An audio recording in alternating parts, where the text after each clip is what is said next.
Sometime in the mid-1990s, a DEA agent stationed in Mexico sat down across from a representative of the Sinaloa Cartel. He didn't report it. He didn't walk away. He didn't call his supervisor. He made a deal. What followed was 11 years of one of the most damaging intelligence betrayals in the history of American law enforcement. 11 years of classified operations handed over. 11 years of informants identified and then silenced. 11 years of Joaquín El Chapo Guzmán knowing, sometimes days in advance, exactly what the DEA was planning to do next. And for most of those 11 years, nobody inside the agency had any idea. This is not a story about a cartel outsmarting the government. This is a story about the government being sold, piece by piece, name by name, from the inside. To understand how it happened, we need to go back to a time when El Chapo was not yet a legend, when he was still building something, still learning that the most powerful weapon a cartel could own wasn't a gun, or a tunnel, or a bribe at a border crossing. It was a badge. Joaquín Guzmán grew up in the mountains of Sinaloa, a region so remote, so poor, and so historically tied to poppy cultivation that the drug trade wasn't a choice for many young men who came from there. It was an inheritance. By his early 20s, Guzmán had caught the attention of Miguel Ángel Félix Gallardo, the man who essentially ran Mexican drug trafficking as a single organized empire. Guzmán was efficient, ruthless, and unusually good at logistics. He understood that moving product across the U.S.-Mexico border wasn't a brute force problem. It was an engineering problem. He rose fast. And as he rose, he began to understand something that would define his entire career. Corruption wasn't a side tool. It was the foundation. You didn't build a cartel on violence alone. You built it on ownership. You owned judges. You owned military commanders. You owned politicians. And if you were serious, if you were truly building something that couldn't be touched, you owned the people who were supposed to be hunting you. By the early 1990s, after the Guadalajara cartel fractured and Guzmán took control of the Sinaloa Plaza, he was already operating with a level of intelligence about law enforcement movements that seemed impossible. Operations would be launched, and the targets would already be gone. Informants would be flipped, and within weeks they'd turn up dead. The pattern kept repeating, and for a long time, the DEA filed it under cartel, counterintelligence, under the assumption that Mexico was simply too corrupt, too porous, too compromised at the local level to keep secrets. The possibility that the leak was on the American side, that was a harder thought to think. His name was Hector Betrayal, not the corrupt agent. Betrayal was one of the investigators who would later piece together what had happened. But in the 1990s, even decorated DEA veterans working Mexico were operating in an environment where the line between ally and enemy had become almost impossible to see. Mexican federal police officers assigned to work alongside DEA agents were, in some documented cases, simultaneously on cartel payrolls. Joint operations were compromised before they began. The infrastructure of trust that international drug enforcement depended on had been quietly hollowed out, and somewhere inside that hollowed structure, an American agent had decided to stop being a law enforcement officer and start being an asset. The specific details of how the recruitment happened, the first contact, the first payment, the moment the line was crossed, those details have never been fully made public. What investigators later pieced together is a picture that follows a pattern common to almost every major intelligence betrayal in history. It rarely starts with ideology. It rarely starts with a dramatic decision. It starts with access. And access in the right environment becomes leverage. And leverage over time becomes a transaction. What the Sinaloa Cartel was purchasing wasn't just information. It was architecture. The agent's position gave the cartel a window into DEA methodology, how agents built cases, how long investigations typically ran before an arrest, what triggered a wiretap application, what kind of informant disclosures were legally required. They weren't just buying intelligence. They were buying a map of how to survive American law enforcement. And here's where it gets darker, because information about operations is one level of betrayal. Information about people is another level entirely. Informants and human sources inside the cartel who had agreed to cooperate with the DEA in exchange for protection or reduced charges, and they were, in some cases, identified. Their names, their locations, the information they had already provided, handed over. And in the cartel's world, a named informant has a very short future. The death toll connected to blown. DEA operations in Mexico during this period has never been precisely calculated. The cases are scattered, the documentation incomplete, the Mexican justice system too compromised in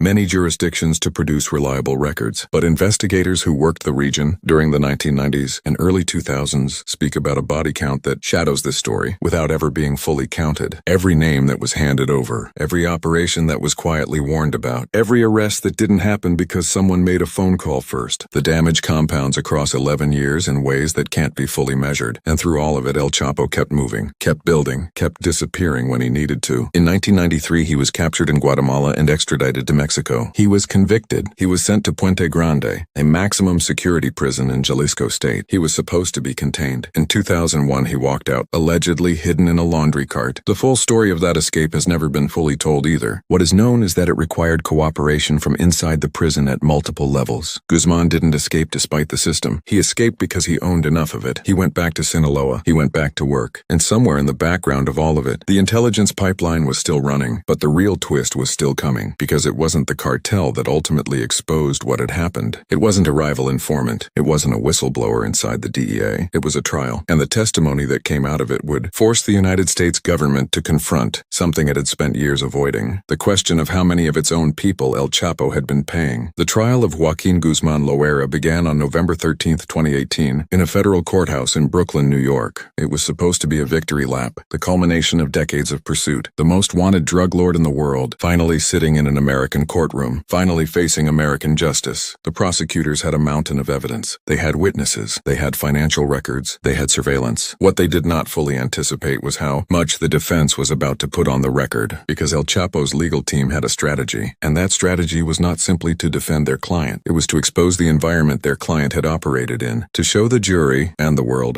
that the Sinaloa Cartel had not succeeded. In spite of American law enforcement, it had succeeded in significant part because of it. The witnesses who took the stand over the following weeks painted a portrait that made headlines for a few days, and then, in the noise of American political life in late 2018, largely faded from public conversation. But what those witnesses said under oath did not fade. It stayed in the court record. It stayed in the testimony of men who had been inside the machine. One of the most significant witnesses was a former Sinaloa Cartel insider named Miguel Ángel Martínez, known as El Rey. He testified about the cartel's relationships with law enforcement at multiple levels: Mexican federal police, military officials, and crucially, American agencies operating in Mexico. He described a system in which information flowed in both directions across the border, not just occasionally, routinely. Then came the testimony that stopped the room. A former Mexican federal police commander named Genaro Garcia Luna, who had later risen to become Mexico's Secretary of Public Security, the equivalent of a cabinet-level law enforcement chief, was named in testimony as having received cartel payments. A man who had sat in meetings with American officials. A man who had been publicly celebrated as a key partner in the joint U.S.-Mexico drug war. On cartel payroll, Garcia Luna was eventually arrested in Texas in December 2019. He was tried in the same Brooklyn courthouse in 2023 and convicted of drug trafficking and organized crime charges. The man who had been the face of Mexican law enforcement cooperation with the United States had been working for the other side, but Garcia Luna was Mexican. His fall, as shocking as it was, fit inside a narrative Americans had already built, that Mexican institutions were corrupted, that the problem was on the other side of the border. The harder story was the American one, the name that surfaces in investigative reporting, in documentary accounts, and in the testimony of former DEA operatives is not one that ever became a household name in the United States. That is itself part of the story, because when corruption reaches deep enough into an institution, the institution's first instinct is not transparency. It is containment. What investigators and journalists who covered the DEA's Mexico operations have documented across multiple sources, multiple years, and multiple independent investigations is a pattern of intelligence compromise that persisted through the 1990s and into the 2000s, a pattern in which operational security failures were too consistent, too specific, and too damaging to be explained by accident or by leaks on the Mexican side alone. Former DEA agent Phil Jordan, who ran the El Paso Intelligence Center, stated publicly that the agency had been penetrated, that sources were burned, that the question of how the cartel seemed to always know was one that serious people inside the agency had asked and had not always been allowed to fully pursue, because here is the institutional reality that makes this story so difficult to fully unpack. When a law enforcement agency investigates its own corruption, the investigation is bounded by the same culture that produced the corruption. Cases get quietly resolved. Agents retire rather than face prosecution. Agreements are reached. Files are sealed. The full picture never quite makes it into a single public document because the full picture is distributed across classified files, closed proceedings, and the memories of people with strong reasons to stay quiet. What made it out is still damning enough. Operations targeting Guzmán in the late 1990s and early 2000s were compromised at a rate that multiple veterans of those operations described as statistically inexplicable. Safe houses were empty when raid teams arrived. Shipments were rerouted days before interdiction. The cartel's counter-surveillance was too precise, too timely, too accurate to be purely the product of their own intelligence gathering. Someone was calling ahead. And through all of it, El Chapo operated with a confidence that, in retrospect, makes a terrible kind of sense. He wasn't running from the DEA. He was watching it. He had paid for a seat at the table, and for over a decade, nobody took it away from him. His second capture came in February 2014 in a beach resort apartment in Mazatlan. His third, after his second escape through that now famous tunnel beneath a shower floor, came in January 2016 in Los Mochis, Sinaloa. By the time he was finally extradited to the United States in January 2017, the mythology around him had grown so large that the actual mechanics of how he had survived for so long were almost obscured by it. The legend of the tunnels, the legend of the escapes, the legend of a man the system simply could not catch. But the legend obscures the truth. The truth is more mundane and more disturbing. He survived because survival was a product he could buy, and he had the money, the infrastructure, and the patience to keep buying it for as long as it took. The jury in Brooklyn convicted him on all 10 counts on February 12, 2019. He was sentenced to life plus 30 years, with no possibility of parole, and transferred to ADX Florence in Colorado, the highest security federal prison in the United States. The same facility that holds terrorists and spies and men the government needs to be certain will never communicate with the outside world again. The sentence was final. The story was not. Because the full accounting of who was paid, who was compromised, and what was lost during those 11 years has never been formally completed. The DEA has never released a comprehensive internal review. The names that surface in testimony and reporting exist in a space between allegation and conviction that the American legal and institutional system has never fully resolved. There are former agents who believe the corruption went deeper than one person. There are investigators who spent years building cases that were quietly shelved. There are informants who cooperated, whose names were later circulated in ways that should not have been possible, who are no longer alive to testify about what happened. The full price of 11 years of betrayal cannot be calculated, not in dollars, not in operational failures, not in the body count of people whose identities were sold to men who treated that information as a disposal order. What can be said is this: El Chapo did not build the most powerful drug trafficking organization in history through violence alone. He built it through a systematic, patient, calculated investment in the people and institutions that were supposed to stop him. He understood earlier and more completely than most of his rivals that the most dangerous enemy is not the one outside the gate. It is the one you have already paid to leave it open. He is in a cell in Colorado now. No windows, no contact, no leverage left to buy. But the system he exploited, the gaps, the incentives, the institutional reluctance to look inward, those did not go to prison with him. So here is the question worth sitting with long after this video ends. If the most scrutinized drug war in American history produced a compromised DEA agent who operated undetected for over a decade, what does that tell us about the wars we are less careful about watching?